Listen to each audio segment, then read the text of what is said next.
his focus to the Senate. Well, that is the conversation I will be having with my guest in studio in just a bit. Your feedback is highly welcomed across our social media lines. Our SMS line is 23059. The hashtag on X is hashtag Morning Live. You can tag us at TV EBN. You can as well tag me at It's Nanjala. Let me get this show started. My name is Cynthia Nanjala. Now, Deputy President Rigathi Gachagua has asked for forgiveness from his boss, President William Ruto, as his pending impeachment motion hearing is nearing a discussion in Parliament. Gachagua, while reflecting on their joint leadership with Ruto and the challenges that they have faced since coming into office, maintained that his quest for forgiveness was based on a need to reconcile following reports of a political fallout with his boss. The second in command also asked Ruto to forgive his spouse, Dorcas Rigathi, while referring to her recent engagement programs that include championing boys' rights in the country. He also extended forgiveness quest to members of parliament who are set to discuss his impeachment motion. In our work, this work we came 2 years ago, it's challenging work. And in our zeal to work, in our commitment to work, probably in one way or another we have wronged somebody. I want to say to my brother President William Ruto, if in our zeal to work I have wronged you, please find it in your heart to forgive me.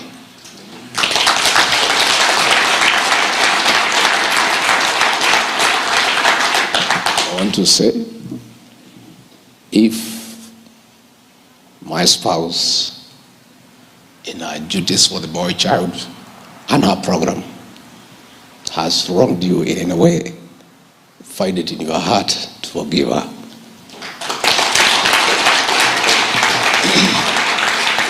To our members of parliament, if in the course of duty, through our utterances and actions, we have in one way or another upset you, all wronged you, find it in your heart to forgive me.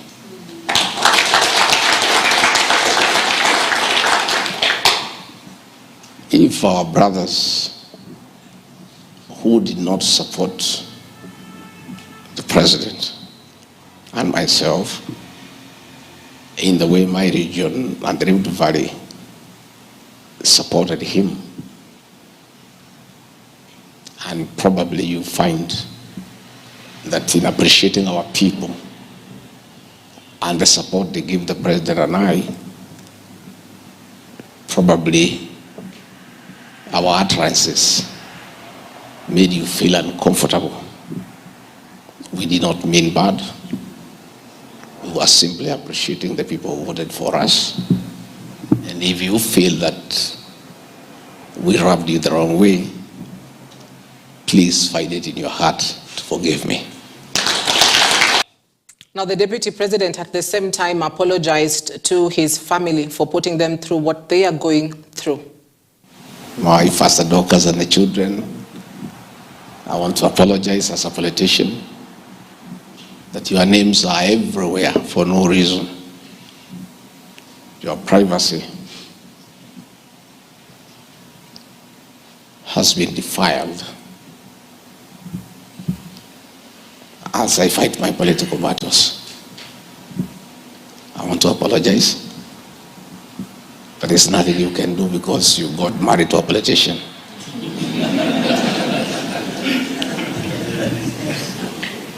I'm very pained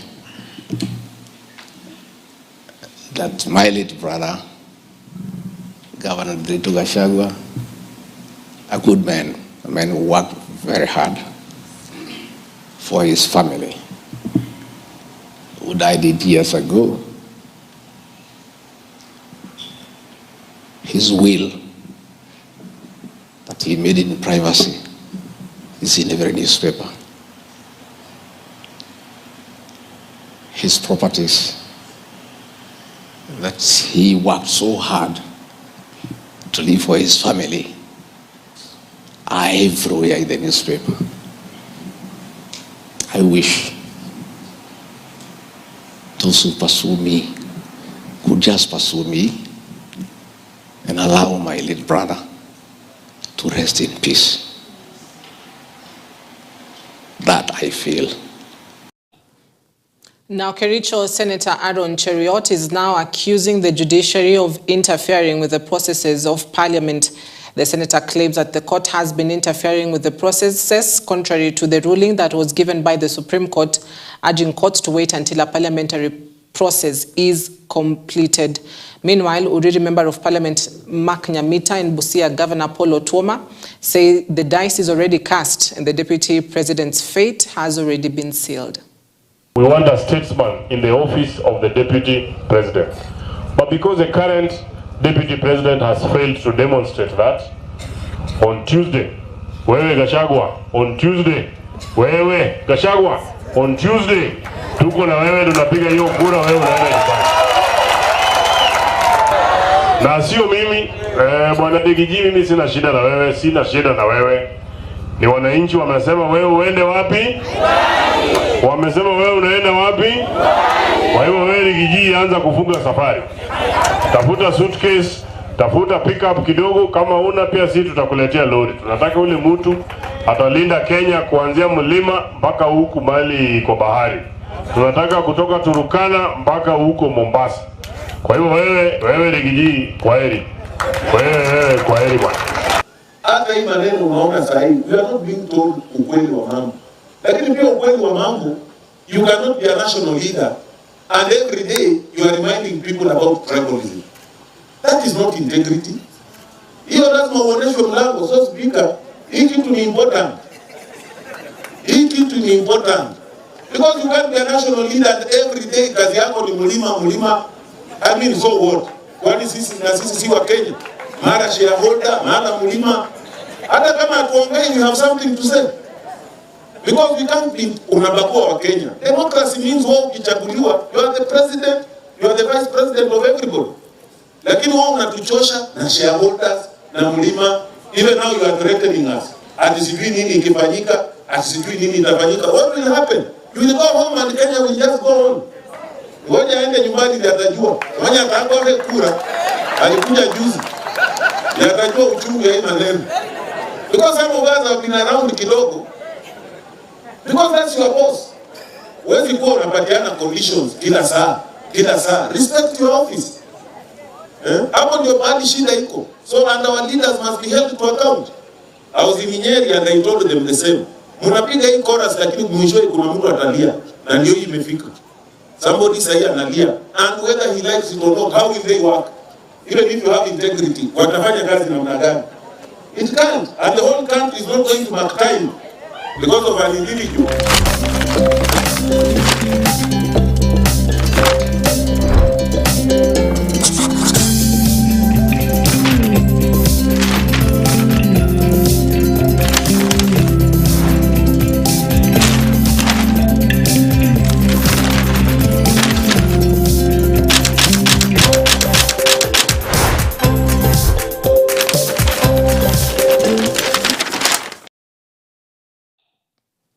All right, let's get to the newspapers very briefly just to look at the headlines. I'll begin with the Daily Nation that speaks on Gashagua's last options. Gashagua's last options. The Deputy President and his allies fancy his chances are better at the sober and more objective Senate.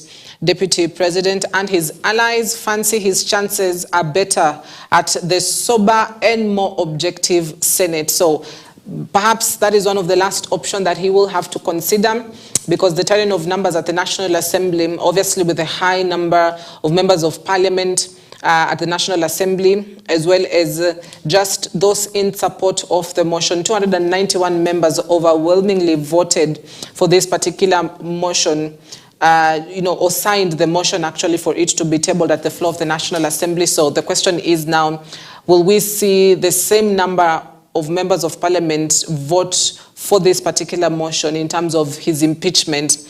And that is where the numbers will really tell the story, because constitutionally it is required 2/3 of members of parliament should vote for this particular motion or to vote for his impeachment, and that is about 233 members of parliament. That is what is required by the constitution.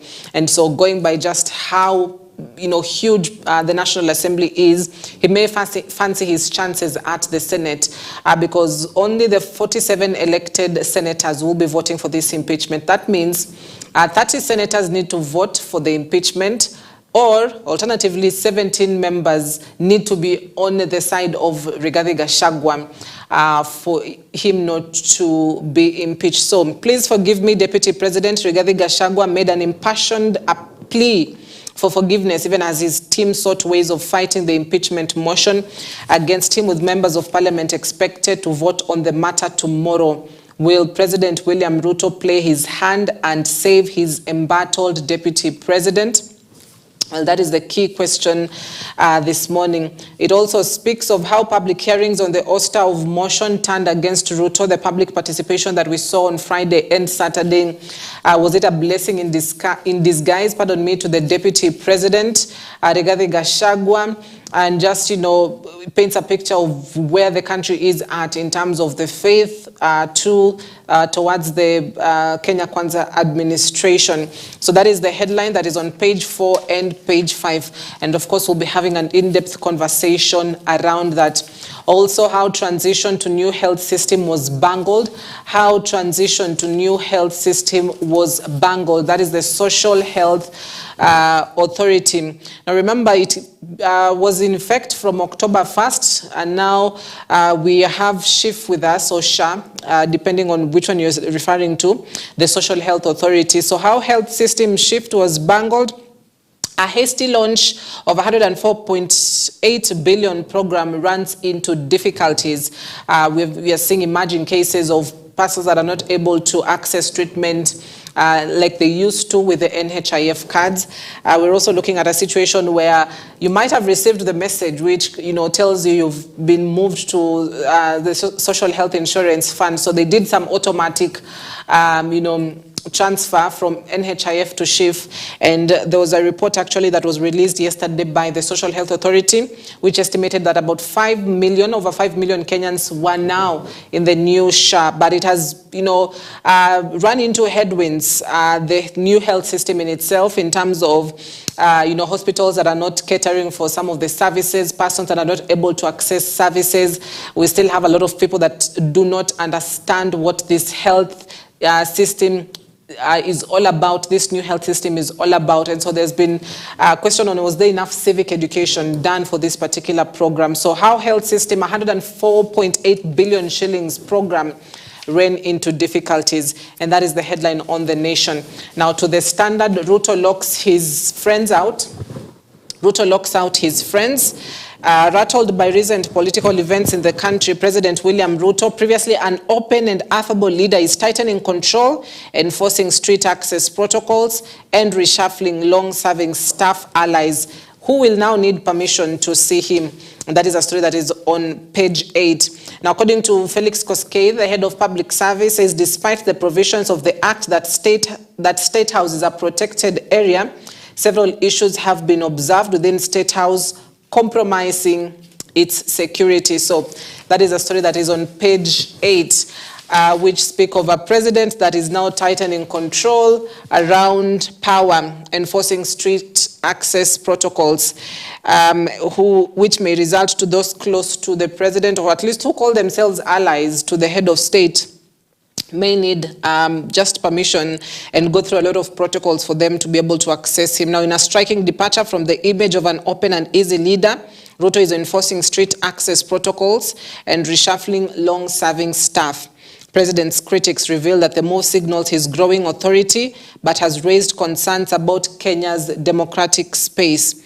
While responding to an X-update by a citizen, Wanyoike Waikwa, who stated that the next 5 years of a country's life will be wasted through lies, killings, corruption, tribalism, mediocre, state capture, Ruto's economic advisor, David Ndii, said 10 more like it, green, and bear it.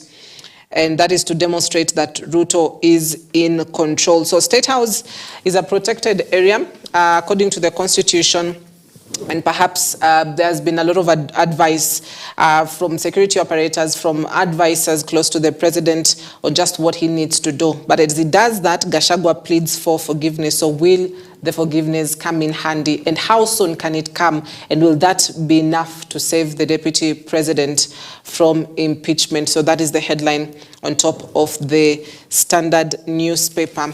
Now to the Star, very briefly, also revealed how the deputy president meddled in 3.7 billion shillings tender. Former KEMSA CEO claims Rigathi forced him to alter procurement for malaria nets. And that is a story that is on page 4 and 5 of the Star newspaper. Inside the big money deals sinking Rigathi, the government could be banking on 4 of the 11 grounds in the Rigathi-Gachagua impeachment case to nail the deputy president.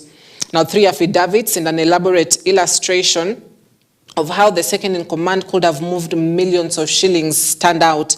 Among the affidavits is one with the former KEMSA boss Andrew Mulwa, who alleges Gachagua coerced him to alter procurement. And so the burden of proof lies with whoever moved the motion, and that is Member of Parliament for Kibwezi West, Mwengi Mutuse. And perhaps he's just trying to marshal those affidavits. Also reports indicate that Nairobi County Governor Johnson Sakaja could be one of the persons appearing with an affidavit as well concerning one of the allegations made against the deputy president. And so now it also emerges that KEMSA CEO, former CEO, pardon me, may as well be one of the persons that will be bearing witness to some of the allegations that they have made against the deputy president Rigathi Gachagua. So that is the headline. Also that speaks of cowed Gachagua tells Ruto, please forgive me if I have wronged you, still on the apology. I will be having an in-depth conversation around that and what this means. And so that is the newspapers this morning.